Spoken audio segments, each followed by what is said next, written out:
Hello everyone. Welcome to Divine Debut. Today the 20th of January of 2021.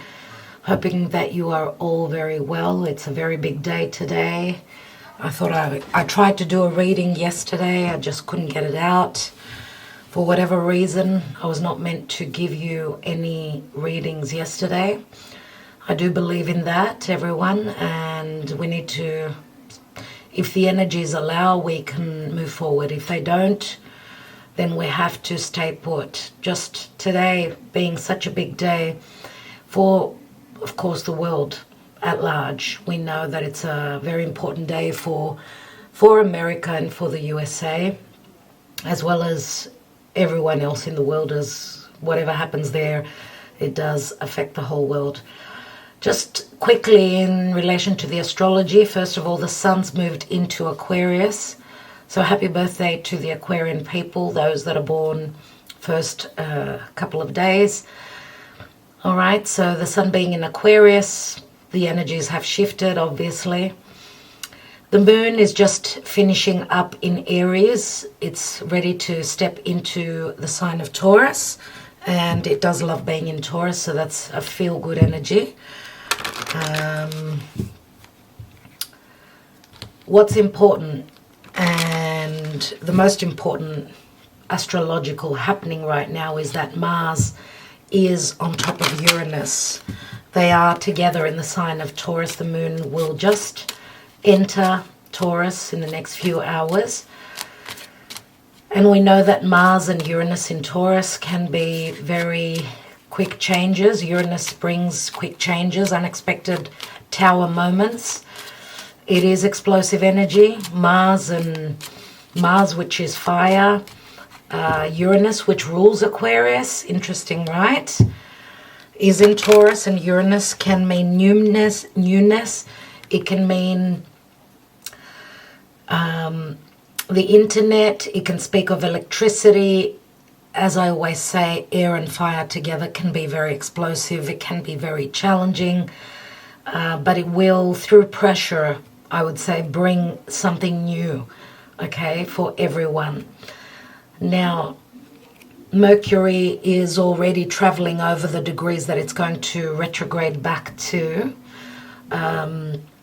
So whatever's going on now, Mercury will be revisiting, as it will start its retrograde on the 29th of January.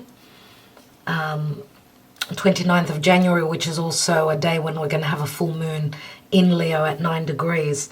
So Mercury's let's say, traveling from, it's at the 18th degree now, it's going to go up to the 26th degree and then station and turn retrograde back all the way to, I think, the 15th degree. Yeah, if I'm not mistaken. So, or sorry, the 11th degree. Let me just check on that for a second, because it's very important, and a lot of you that are familiar with your own charts, obviously you know what's going on in your chart, and the degrees are very important. So yes, it's the 11th degree again. Mercury has got this thing with 11 degrees. Remember that it had done the same thing. It was working on the 11th degree as it was retrograding in the sign of Scorpio, if you remember. So interesting, you know what number 11 means for me. Anyway, so with what's going on in the world, and today the world has stopped and everyone's watching the news. So let's just hope for the best, everyone. Let's just hope for peace. Let's hope for love, understanding, and whatever happens to be for the highest good, okay? So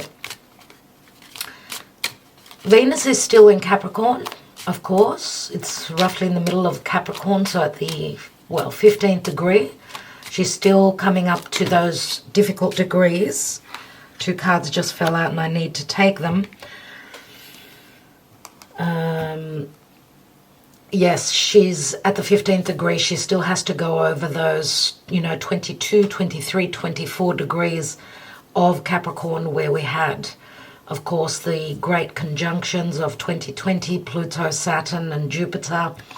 Okay, so there's still a lot going on. I call it tough love with Venus being in Capricorn. But even though it's tough love, and we know that if there's been no happiness, no value, remember Uranus and Mars in Taurus will help us break free from anything that's been not of value, not on our highest path, not making us feel good, not in love, let's say. This will be the time that will spur on this change that needs to happen, because we've got, you know, all these squares happening. So from Capricorn, let's say, even Pluto squaring. Pluto is at the 24th degree of Capricorn, of course, so it's sort of squaring the moon right now, and the moon's going to come and touch on Mars and Uranus. But all the early degrees, so the sun is at 0 degrees, almost 1 degree of Aquarius. Saturn is at 4 degrees. Jupiter is at 7 degrees. So all those degrees are very close to squaring. Okay, so Aquarius is squaring over to Taurus. And remember that Taurus and Aquarius are both fixed signs. Fixed signs do not like change. The full moon on the 29th, as Mercury will be retrograding as well. Then 29th of January is an important date. Full moon in Leo, so obviously the moon in Leo and the sun opposite in Aquarius at 9 degrees. Well, Jupiter's at 7 degrees now. Saturn will be coming closer. So a lot is happening, everyone. There's tight squares that are asking for change. It's like, you know, pressurized energy where the pull, you know, tugging and pulling and stretching that elastic, where it's going to break. It's going to break because it needs to break, whatever that means, on a collective scale as well as on a personal scale. Now, Mercury loves being in Aquarius. Jupiter loves being in Aquarius. Saturn is good in Aquarius. The sun now in Aquarius. Remember that Aquarius is people. It's groups and associations. It's the internet. It's wish fulfillment. It's friendships. And we've got those teachers, Saturn and Jupiter in Aquarius as well. So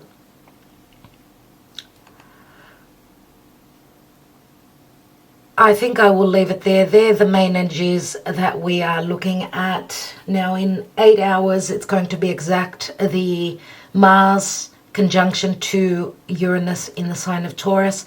Of course, the fixed signs, people that are fixed, so Taurus, Scorpio, Aquarius and Leo, that are at the first decan, they will be the ones that are mostly under pressure at this time. And interesting also, I wanted just to mention that Mercury's from Aquarius is trining over to the North Node and obviously sextiling over to the South Node. Mercury is the messenger, remember, as he was, you know, touching base with Pluto about a month ago. He retrieved all the information. He went into those depths of Pluto, and now he's going to be communicating things that need to be spoken about, conversations that need to be had, and this will be our understanding of where the North Node is facing, where it's showing us where we need to head to. This is on a collective scale, of course, but also on a personal. Of course, the nodes in your own birth chart are more important to look at, as we're all affected by the collective energies, but personally, of course, that would require your chart to be looked at. So let's see what happens today, everyone. The energies from now until end of January are very radical, very explosive, very changeable, very eye-awakening. Why? Again, Neptune. Remember, Neptune has been squaring those nodes, and Neptune is the illusion, things that are hidden. So I will leave it there. Let's see what we've got today right here. And my candle just went out. not a good sign.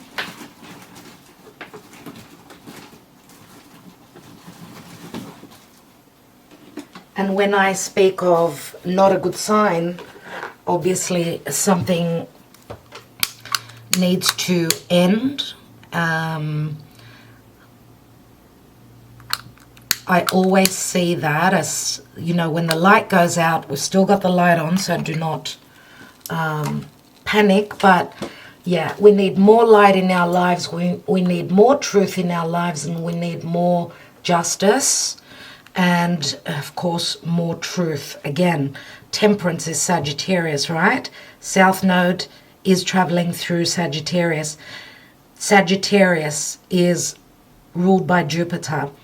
Justice, Libra, Venus, spiritual love, a higher love. We've got temperance, which is Archangel Michael. Thank you, Spirit. Archangel Michael is saying that something is being worked out. It's going to happen in divine timing. Think of the traditional tarot. It shows the angel, Archangel Michael, turning gold, lead into gold. But it's asking for patience. It's asking for truth. It's asking for justice. Remember that Sagittarius is the law. Whether there's been fairness or not, we've got two cards of fairness, two cards of balance. Justice is legalities. The truth, my higher truth, my philosophy, things to do with the world at large. Remember, Sagittarius is very expansive. It's very jovial. It's very much of the divine. Now, the justice card is also relationships. Not only is it the justice system, it's also balance within relationships. Has there been fairness? That's the question here. Now, what I'm going to do is just a quick, I'm going to take 3 cards from the Druid Craft Tarot. 3 cards. I'm just looking at the energies. This is not going to be a reading as I usually do, and I will be ending this with a message from the mythic oracle of the ancient Greek pantheon. I want to see what the gods are communicating, what they're telling us. So looking at the energies, please, Spirit, what's going on today? What is happening today, tomorrow, in the next couple of days? Because I feel that there's going to be very similar energies, even as Mars will jump over Uranus and then be starting to move away. You know that Mars and Uranus can also be an explosion. There was some form of an explosion. I think it was in Lebanon. No, sorry, it was in Turkey. I heard on the news. And something about a power plant or something like that. I really have not had time to look at it properly. But let's see, dear Spirit, what are the energies that we're working with now? So around the 20th of January of 2021. Let's take 3 cards.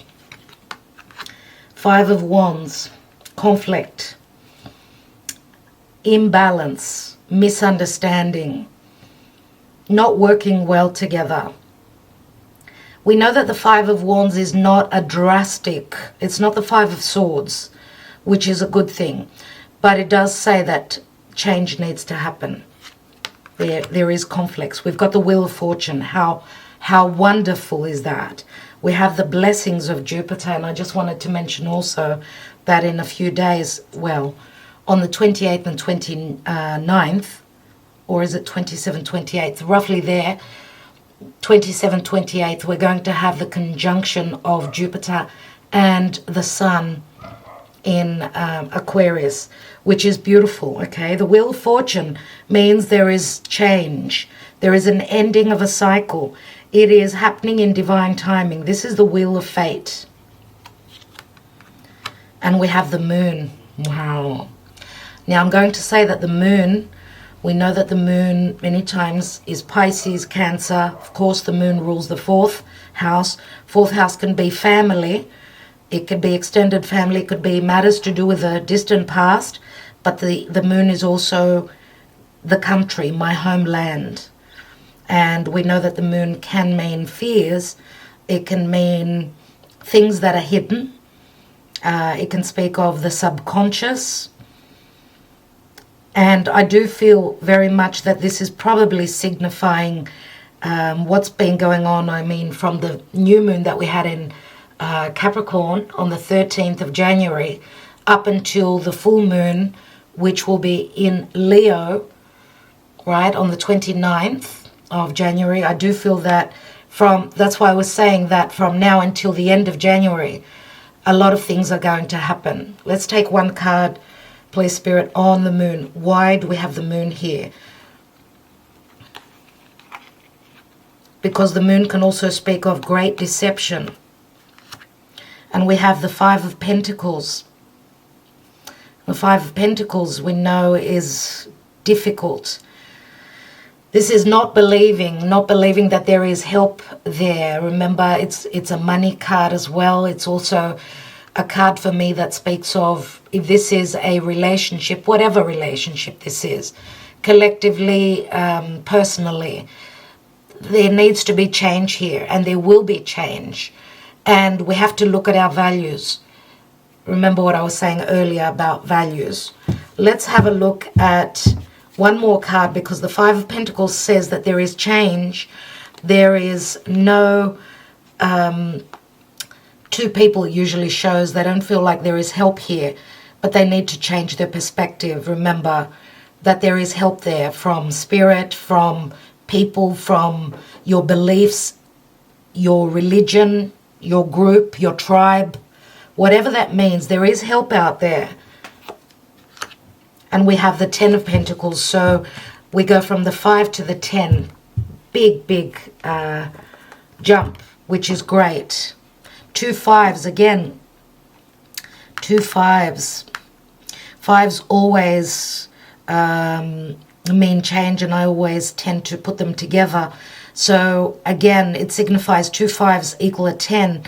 And we've got the Wheel, which is a 10, the 10 of Pentacles, which means family, it means business, it means marriage, it means feeling secure, okay? The 10 of Pentacles speaks of abundance. Now, I'm not reading reversals here. So even if we were to look at reverse cards, I always take the cards that are on the table as being very significant, which means it will happen at some point. But I truly believe that Temperance is saying, have the faith, keep the faith, the truth will come through. The angels, spirits are working on everyone's behalf. Remember, Sagittarius, Jupiterian ruled. Jupiter was the king of the gods, right? So we know that also Jupiter is still very close to Saturn, and Saturn was obviously the father. We've got the generation, and they're both in the sign of the grandfather, Uranus, right? Aquarius. So it's got a lot to do with generations, with lifetimes, with power, with who is the strongest and who is not, who is strong, who is not, mentally, physically, emotionally, even where their pocket is concerned. We've got a lot of changes happening here with the Wheel here. Something is coming full circle, everyone. And Spirit is saying trust in the process. So let's take a message from the Mythic Oracle. So calling on Spirit, and we've got 2 messages here, which I need to take. Thank you. Thank you, Spirit. Let's see the powers at play. 3 cards. Wow. Okay. We have Athena, wisdom. We have Iris, harmony. I love to see that. And we have Rhea, protection. Absolutely beautiful. We've got very strong, divine, feminine energies here. Feminine power. Okay. And we know that everything that's going on, that's been happening in the past in the recent past, I should say, is all about the patriarchal changes that need to happen. Okay, and there's a lot of changes that are happening from the foundation up. And I do feel, and I'm going to say woman power, it's not a racist comment coming from me, because I believe in balance and I believe in justice. So we know that there's been strong repression where the divine feminine is. I do feel here, and from what I know from the astrology, is that is changing, and it's changing very slowly. The fact is that there's going to be balance and justice and fairness. That is what is important for me, not who is in charge, but I feel that there is more balance. And remember that the divine feminine is more about motherly, and that's the positive thing, because Mother Gaia gives to everyone. She gives to all her children equally. All right, let's read some of these cards, shall we? And as I know, a lot of you love the mythology. So let's look at Athena and wisdom. We've got a 25, which equals a 7, 36, which equals a 9, and a 2. So 7, 9, that's 16, 18 again with the moon. Well, interesting. Number 18, very important, it looks like.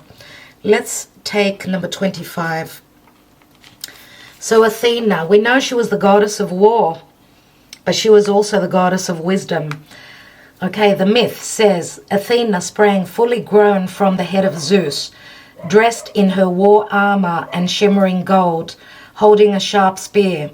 Zeus had swallowed his first wife, Metis, whose name means wisdom, fearing that she would bear a son who would overthrow him. Metis was pregnant with Athena at the time. Athena is the virgin goddess of wisdom and appears throughout many myths, planning strategies for wars and guiding heroes toward their goals. Her ability to see things from a higher perspective allows her to see the best course of action to take. Athena and Poseidon is Neptune, competed to become the patron deity of Athens. Poseidon created a spring which could bring water and trade, but it was salty and not good for drinking, while Athena created the domesticated olive tree, which brought forth food, wood, and oil. Her gift was chosen, and she became the patron of Athens, which was named in her honor. Now the message where Athena and wisdom is concerned, Athena represents clarity and balance of mind. This may be time for you to stop and take stock of your life. You may need to put feelings to the side and closely review your current situation. You may need to journal, meditate, or go for a long walk in order to obtain clarity. If you have been feeling muddled, overwhelmed, or frustrated, it is time to stop engaging in the dramas of your exterior life so that you can really see what it takes to move forward and defeat the dragons in your inner life. Athena helps heroes with battles, but only through intelligence, clarity, foresight, and wisdom. This is a time to be smart, for wisdom only comes when the heart and the mind are in balance. In order for this to happen, you need to let go of the drama so that you can see what is really occurring. This is a time to face yourself calmly and be honest so that clarity may reveal itself as a guiding light that will see you through to the next phase in your life.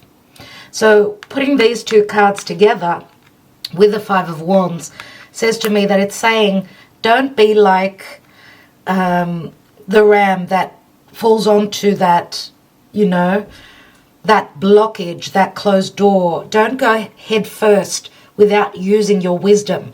Use your wisdom and find a way around whatever this blockage is of the Five of Wands, which can mean all the things that I've mentioned before. Let's look at Iris and Harmony, number 36. So we've got 3 cards of harmony, everyone. This is a beautiful message. Absolutely love it. Now the myth in relation to Iris and harmony. Iris is the daughter of the sea god Thomas and the sea nymph Electra. She is the personal messenger of HEIR, able to travel freely through all realms.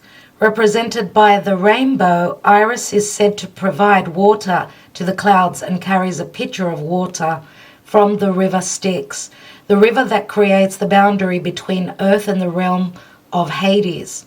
The water from the river has many magical powers, including the power to make those who would perjure themselves go to sleep. Like Hermes, she also carries a herald's wand. Interesting. So Hermes is Mercury. Iris is the link between God and mankind, heaven and earth. Through the unity of the sun and water, she creates the full spectrum of colors and brings harmony with her wherever she goes, creating harmonious communication between the realms. The message with Iris is, if you have drawn this card, it is time to pay attention to your feelings. If you have found yourself experiencing conflict in your relationships, it may be time to find out why. Are you happy in your heart? Are you looking after your inner needs? Are you confident and comfortable within yourself? Do you listen to yourself and honor your word to yourself? All these things directly impact your relationship and your ability to communicate with the world around you. This is a time for restoring harmony, first to yourself, then to the world around you. This card is about harmony of the heart, and that harmony can only exist when you take care of yourself. This is a good time to write in a journal or sit in a reflective space and focus on what you are feeling and what you need at this time to feel nurtured and whole within yourself.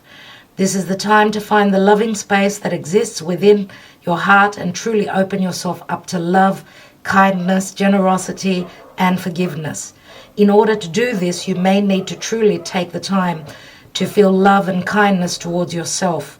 Only when you have truly nourished yourself can the abundance of love and joy that exists within you flow out into the world. And it is only then that you will be able to create true harmony with others in a clear and balanced way. Okay, so Rhea, protection.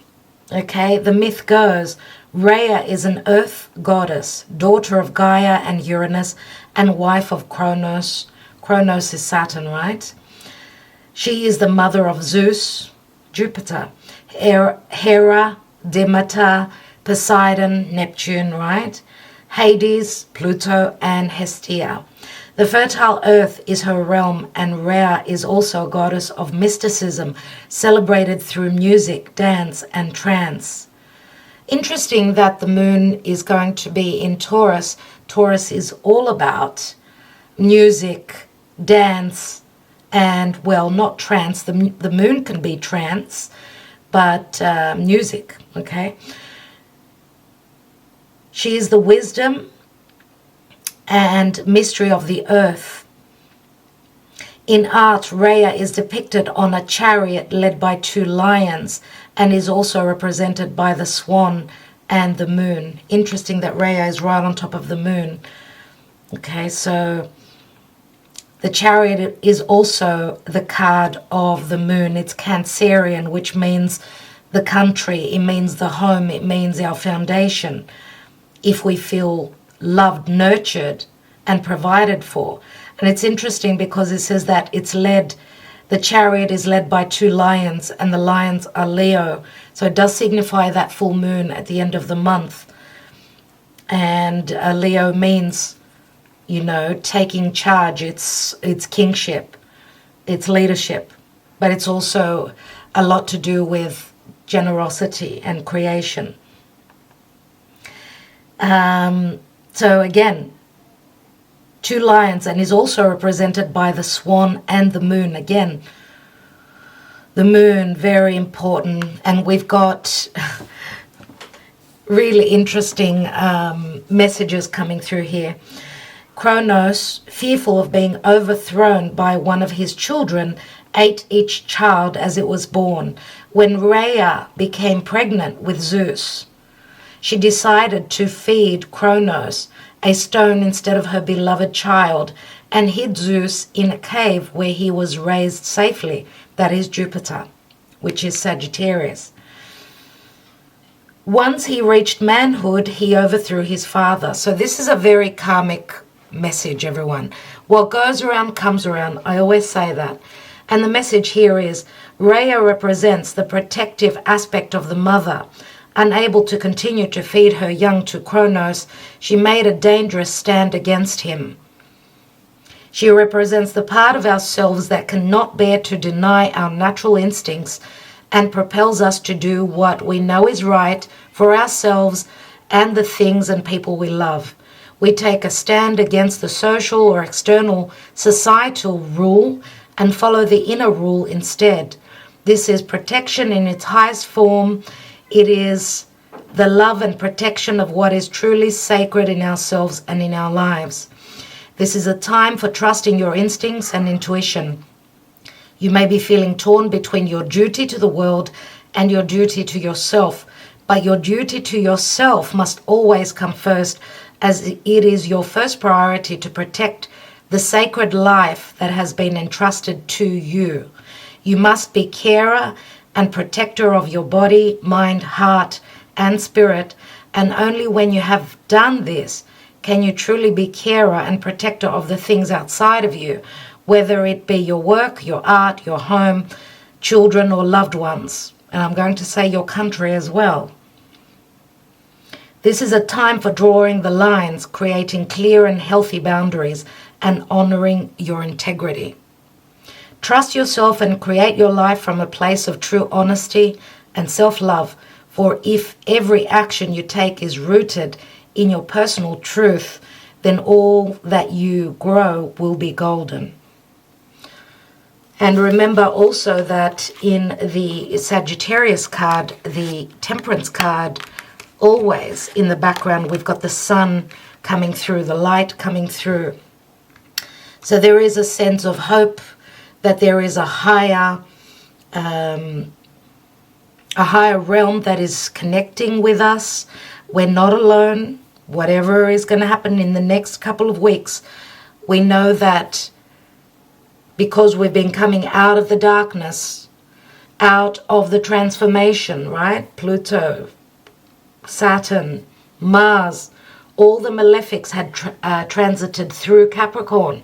And we know that Capricorn is Kronos ruled, Saturnian. But doing the right thing, standing in integrity, obviously it's like building a foundation, right? And starting to build on that. But a foundation that's going to stand. So whatever comes down, whatever foundation tower moment happens, and things break away or the shift happens, the awakening, it can be very stressful as well at this time, that we know if we haven't been able to awaken, then Spirit is going to come through and bring the awakening for us, as there is a higher order that needs to happen.